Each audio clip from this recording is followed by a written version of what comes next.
Hello दोस्तों, RRB paramedical का दूसरा वीडियो लेके आ चुके हैं। बहुत ही इंपॉर्टेंट टॉपिक है जो कि है एचएपी से ह्यूमन एनाटॉमी एंड फिजियोलॉजी से।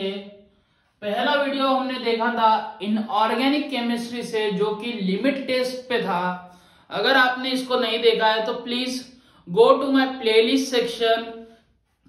प्लेलिस्ट सेक्शन में जाके आरआरबी पैरामेडिकल को सिलेक्ट कीजिए और उस वीडियो को देख लीजिए।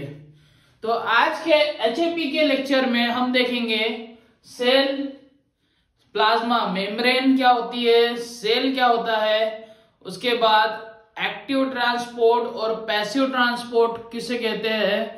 तो चलिए शुरू करते हैं और इसी के साथ हम देखेंगे सेल साइकिल को भी। तो चलिए शुरू करते हैं। तो सबसे पहले हम जब भी प्लाज्मा मेम्ब्रेन के बारे में बात करेंगे, प्लाज्मा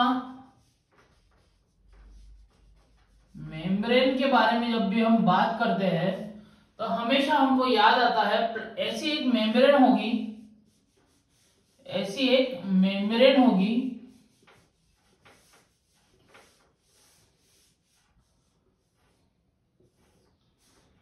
इस प्रकार का कुछ स्ट्रक्चर दिखता है हमें। प्लाज्मा मेम्ब्रेन के बारे में जब भी हम बात करते हैं तो इस प्रकार का स्ट्रक्चर हमको देखने को मिलता है। कुछ सैंडविच के जैसा स्ट्रक्चर है, सैंडविच कह सकते हैं हम। इसमें मेनली क्या होता है, दो लेयर बनी हुई होती है, उसी को हमको क्या कहते हैं, फॉस्फोलिपिड्स की एक बाइलेयर बनी होती है।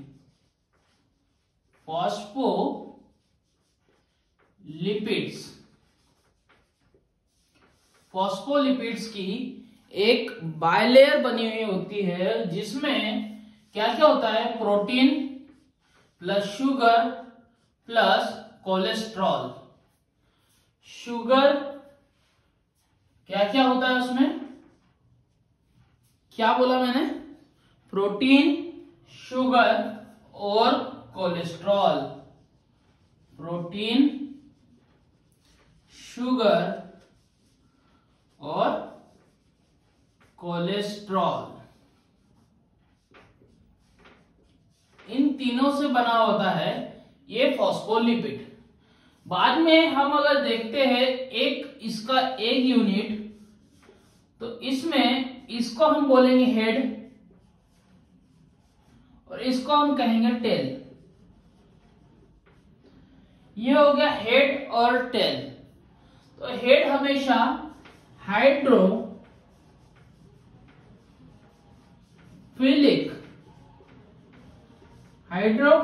होगा, मतलब ही वाटर लविंग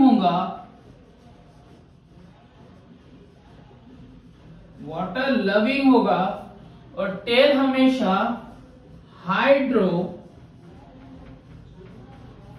होगी,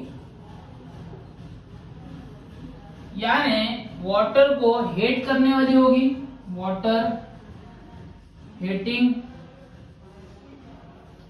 इस प्रकार का स्ट्रक्चर हमें देखने को मिलता है प्लाज्मा मेम्ब्रेन का। तो इसके बीच में कुछ इस प्रकार के कैरियर्स होंगे, क्या बोलेंगे हम इसको, चैनल्स और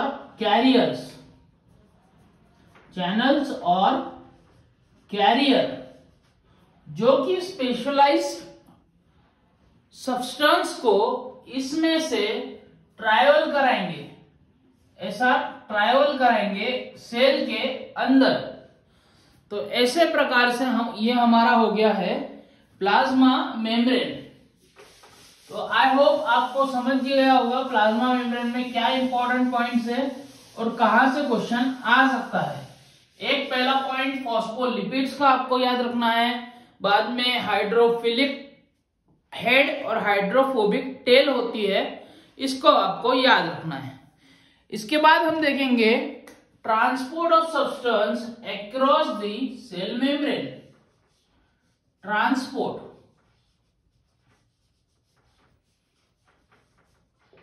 ट्रांसपोर्ट में दो टाइप हो गए, एक होगा पैसिव ट्रांसपोर्ट और एक होगा एक्टिव ट्रांसपोर्ट। एक होगा पैसिव ट्रांसपोर्ट और एक होगा एक्टिव ट्रांसपोर्ट। उसके बाद पैसिव ट्रांसपोर्ट 3 भाग में डिवाइड होगा। पहला हुआ डिफ्यूजन, दूसरा हुआ फैसिलिटेड डिफ्यूजन,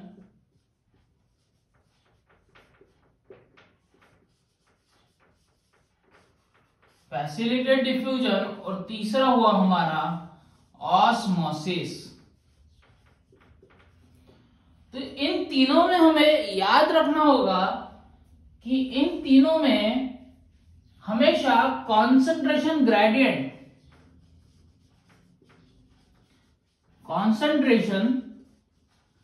ग्रेडियंट यानी हायर लेवल से लोअर लेवल के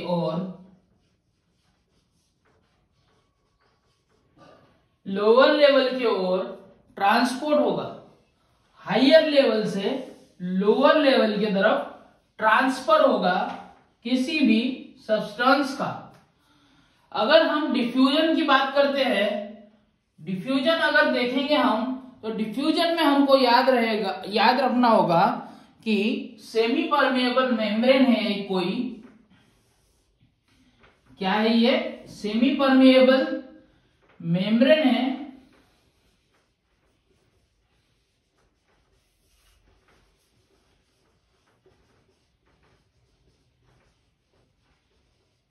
सेमी परमेएबल मेम्ब्रेन से इधर अगर 4 पॉइंट है, 4 सब्सटेंस है, तो इधर अगर एक सब्सटेंस है तो ये 4 सब्सटेंस इधर से इधर जाने की कोशिश करेंगे, क्योंकि ये हायर लेवल हो गई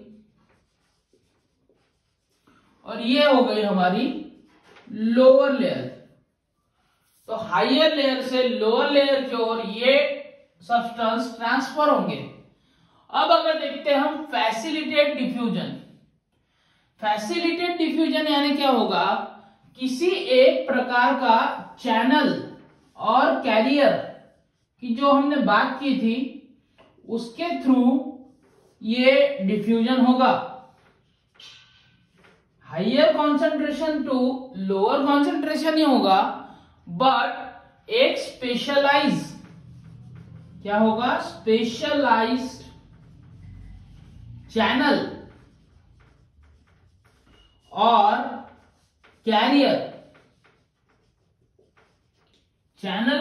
कैरियर के थ्रू ये ट्रांसपोर्ट हमको देखने को मिलेगा। इसके बाद अगर हम देखते हैं ऑस्मोसिस, तो ऑस्मोसिस में इसी प्रकार की सेमी परमेएबल मेम्ब्रेन देखने को मिलेगी। हायर टू लोअर ही कॉन्सेंट्रेशन ग्रेडियंट देखने को मिलेगा। बस यहां पे एक इंपॉर्टेंट पॉइंट है कि मूवमेंट ऑफ वाटर होता है। क्या देखने को मिलेगा ऑस्मोसिस में हमको, movement of water molecule. Movement of water देखने को मिलेगा through concentration gradient from higher concentration to lower concentration through semi permeable membrane. I hope आपको पैसिव डिफ्यूजन पूरे तरह से समझ हुआ। पैसिव ट्रांसपोर्ट किसे कहते हैं, एक तो इसमें हायर टू लोअर जाना है और इसमें एनर्जी नहीं लगती है, नो नीड ऑफ एनर्जी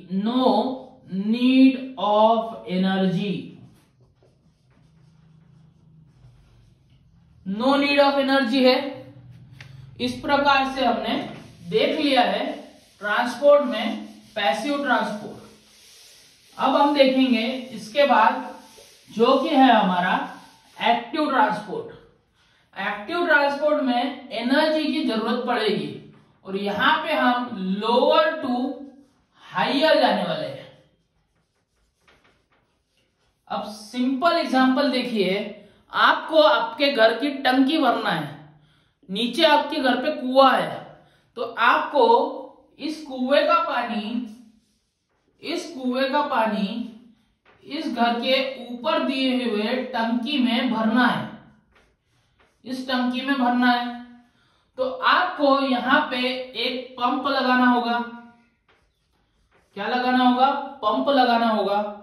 इस पंप की मदद से आप लोअर लेवल से हायर लेवल की तरफ वाटर का सप्लाई कर सकोगे। तो इसमें सबसे पहले आता है सोडियम पोटेशियम पंप, और दूसरा आता है बल्क ट्रांसपोर्ट।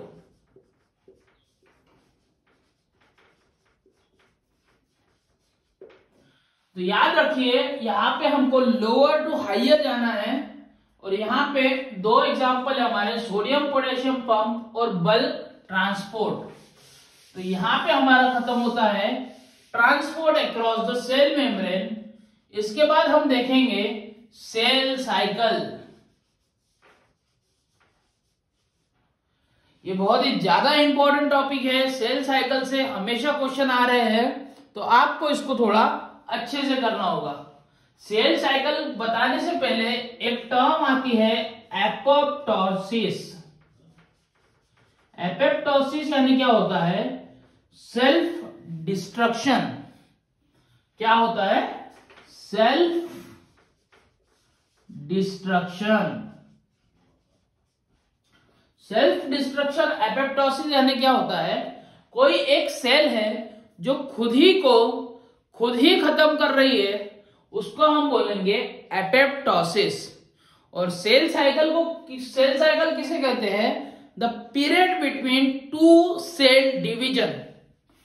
एक सेल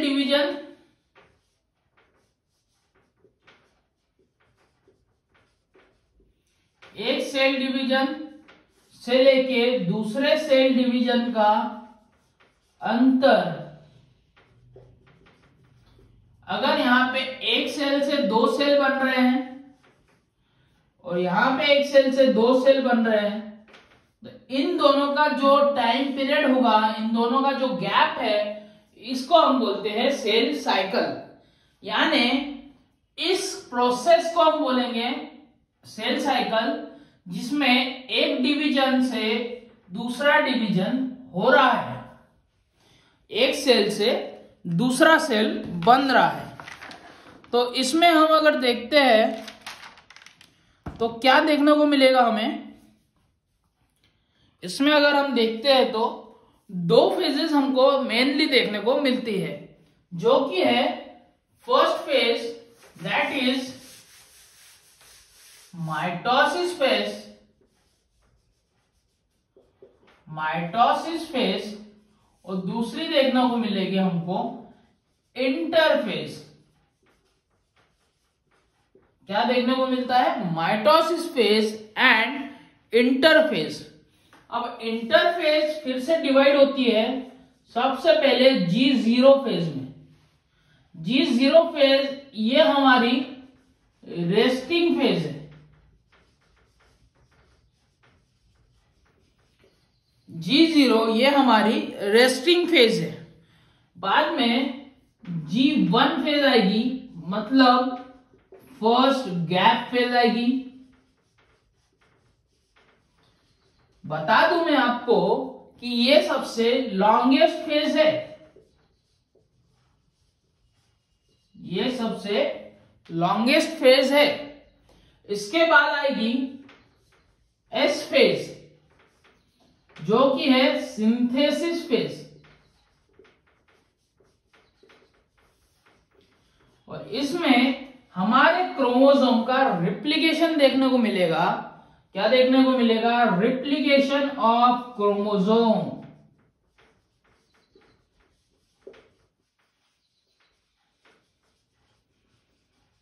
रिप्लिकेशन ऑफ क्रोमोसोम देखने को मिलेगा, और बाद में फॉर्मिंग टू आइडेंटिकल कॉपीज, दो आइडेंटिकल कॉपीज बन जाएगी, क्योंकि क्रोमोसोम का रिप्लिकेशन हो रहा है, तो इसके बाद दो कॉपीज बन जाएगी। इसके बाद हमको देखने को मिलता है G2, that is second gap phase. इसके बाद हमको सेकंड गैप फेज देखने को मिलेगा। वही अगर हम देखते हैं माइटोसिस को, तो माइटोसिस हमेशा डिवाइड होता है चार फेजेस में, और जो कि है हमारी prophase, metaphase, anaphase and telophase. कौन कौन सी है? प्रोफेज,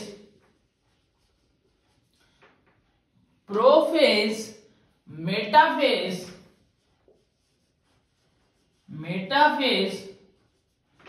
एनाफेज और टीलोफेज। तो प्रोफेज में क्या देखने को मिलता है? एक किसी भी सेल को हम अगर देखते हैं, इसको हम मिटा लेंगे। किसी भी एक सेल को हमको इस प्रकार का कोई अगर सेल है, तो यहां पे अगर देखेंगे हम, इस प्रकार का स्ट्रक्चर बना हुआ है। तो इसमें हम, ये सेल है और सेल के अंदर ये रहा हमारा न्यूक्लियस, और न्यूक्लियस के अंदर इस प्रकार का स्ट्रक्चर बना हुआ है। ये हमेशा बाहर होगा।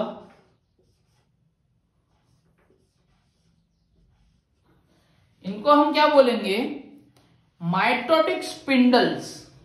इसको क्या बोलते हैं? Mitotic spindle. माइटोटिक स्पिंडल बोलते हैं हम उसको। बाद में ये है न्यूक्लियर मेम्ब्रेन।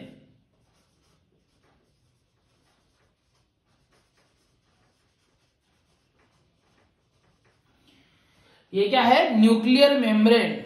और यहां पे है, ये जो सेंटर में है, इसको हम बोलेंगे सेंट्रियोल्स। सेंट्रियोल। यहां पे जो सेंटर में है, इसको हम बोलते हैं सेंट्रोमियर।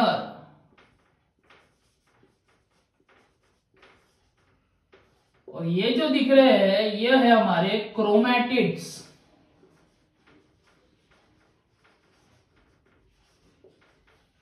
Chromatids, replication chromosome. तो इस प्रकार से हमको दिखता है प्रोफेज में स्ट्रक्चर। अब इसके बाद आता है मेटाफेज। तो मेटाफेज में क्या होता है? इस प्रकार का ये जो न्यूक्लियर मेम्ब्रेन है, न्यूक्लियर मेम्ब्रेन में इस प्रकार से ये अलाइन हो जाते हैं स्ट्रेट लाइन में। क्या हो गया? स्ट्रेट लाइन में क्रोमैटिड्स का अलाइनमेंट हो जाता है मेटाफेज में। क्या हो गया? ये मेटाफेज। अब इसके बाद ये जो दो माइटोटिक स्पिंडल्स है, इसको खींचेंगे अपनी अपनी ओर। तो क्या होगा? ये जो एक क्रोमैटिड है, इसका एक क्रोमैटिड इधर आ जाएगा और एक क्रोमैटिड इधर चले जाएगा। तो किस प्रकार से स्ट्रक्चर देखने को मिलेगा? ये न्यूक्लियर मेम्ब्रेन है, ये हमारा दो माइटोटिक स्पिंडल, और ये जो है क्रोमैटिड्स इसकी ओर खींचे चले जाएंगे, और इधर भी दूसरे क्रोमैटिड खींचे चले जाएंगे। इसके बाद के फेज मतलब है टीलोफेज में न्यूक्लियर मेम्ब्रेन का होगा division. 2 individual daughter cell form होंगे। इस फेज में माइटोटिक स्पिंडल डिसअपियर हो जाएगा।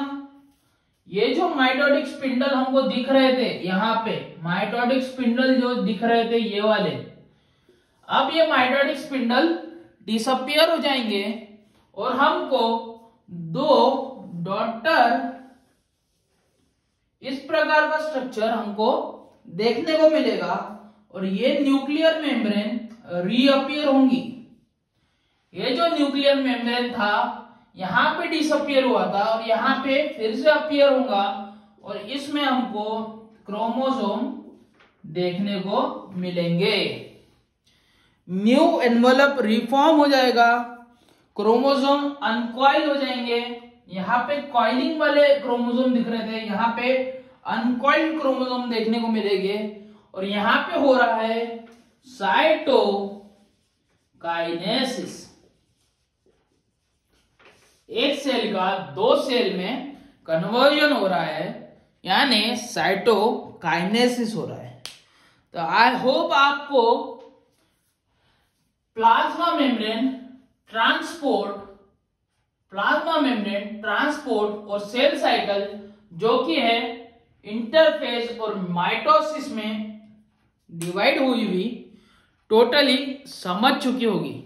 तो please like, share and subscribe to my channel Prajwal Durakkar. Thank you.